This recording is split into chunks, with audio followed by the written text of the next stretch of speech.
大埔宏福苑嘅火災，燒出香港人多年嘅無奈，法團亂象、圍標黑洞、工程質素存疑。維修出事就話調查，調查之後就話改善，改善之後又返到原點。作為業主睇見法團圍標都怕，自然會問其他國家點樣避免。我哋參考下國際慣例，佢哋嘅樓齡唔低，亦有大型翻新工程，但點解較少出現大規模圍標醜聞呢？今日就喺圍標同法團兩方面睇下，同樣有大量公私營住宅嘅英國有咩方法保障一班星斗市民。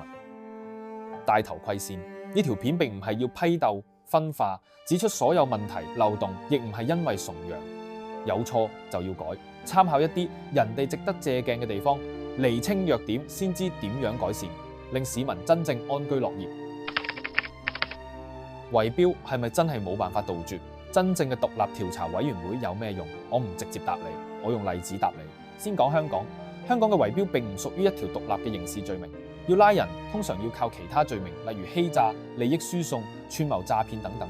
簡單講，圍標本身唔會直接坐監，要證明你有欺詐意圖或者利益輸送先至告得入。加上調查未必做到即時介入，往往就會面對更多嘅執法挑戰。相反，喺英國就直接好多。圍標等於犯法，單係圍標 bid rigging 已經屬於刑事行為，受 Competition Act 1998同 Enterprise Act 2002兩條條例規管。只要牽涉承建商互相協議唔搶生意，人為抬高報價、故意造假陪跑價或者私底下協議由邊一間中標，全部即時屬於違法，亦唔使證明你有冇實際損害公眾。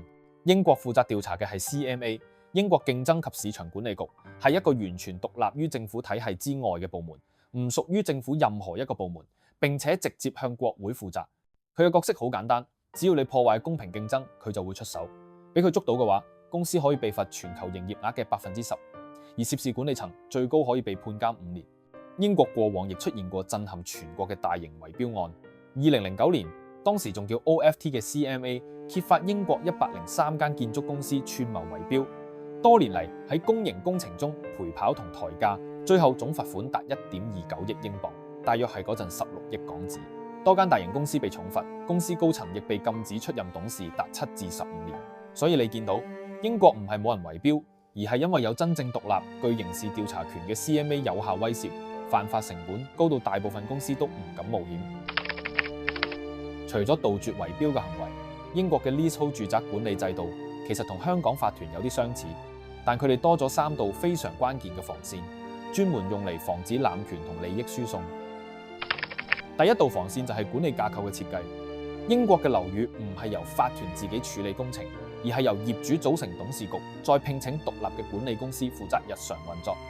呢間管理公司係完全要同承建商劃清界線，唔可以有股權，唔可以有財務關係，又唔可以推薦所謂熟悉嘅公司。所有工程都必須按照採購政策處理，唔可以偏袒。如果違規，可以由政府取消資格，亦有機會面臨罰款最高5000鎊或刑事調查。第二道防線係法律要求嘅公開程序。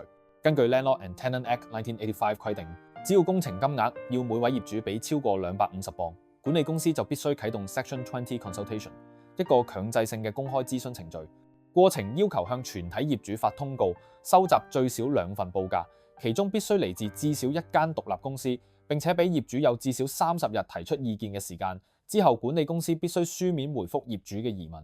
如果冇按程序進行，業主有法律權利拒絕支付任何費用。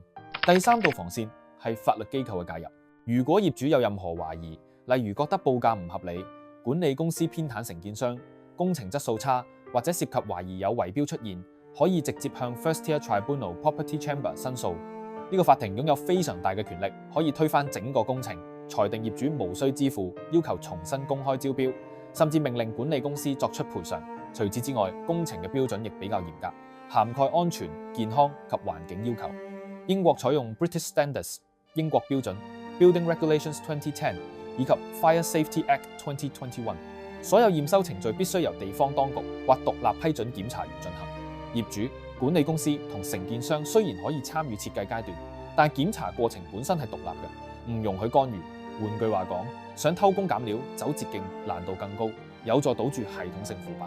當然，英國都唔係完全冇豆腐渣工程，但大多數出現在小型業主自行裝修嗰陣偷雞，聘請未持牌技工或舊樓長年失修，個別欺詐情況，唔係香港常見嘅工程公司加法團加顧問加管理公司整條 supply chain 咁壟斷式圍標。